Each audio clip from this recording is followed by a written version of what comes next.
Well, like you said, I like to be stable in my finances and things like that. So I would always tell people, like, I'll be the one. I'll always have a job, like you won't have to worry or whatever. And so I was working for a large organization, and at some point, as I switched departments, um, looking back now, maybe I might have been a little, rough around the edges or whatever. Maybe.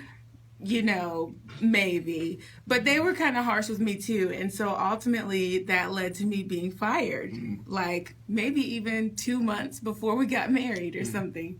And I thought that my life was over. I was like, oh Lord, I don't have a job. What in the world, right? So me being an entrepreneur now is phenomenal just because I never wanted to be one. So, yeah, and from there I started freelancing from home. I was editing and writing different things and never really had any formal education beyond like high school as far as English goes or anything like that. But I'm a word nerd, so it just comes natural to me. I get that from my mom. So yeah, I just started there, and then doing different things with you, doing different things with church and things like that. And it all has culminated into this, I don't even know what I'm doing now. I do a little bit of everything, and I'm just kind of like, okay, well, whatever comes, I'll just take it, I'll run with it and see what happens. Yeah. So in this transition now, there was a point that you went through where you actually tried and you were doing the job search, and I remember you saying that you went to one job, right, and they had you working for a certain period of time, and then you were like, I'm worth too much, I'm worth more than this, right? Yeah.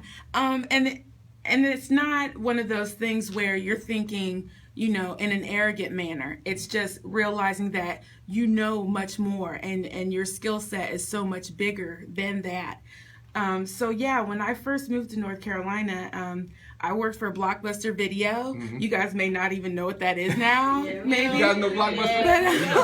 Yeah, okay, all right. I mean, that was pre-Netflix. Well, it was an actual store, and you could go there and actually get VHS tapes, and then eventually we got DVDs. Okay, so I worked there. I actually went here to school full time, and I was an assistant manager at Blockbuster. So never in my college career had I gotten straight A's until I came to Fayetteville State. Awesome. And I was working full time. It's crazy, right? So my first 2 years of college, I went to Youngstown State, and I had a lot of fun, but I did no studying. So that's,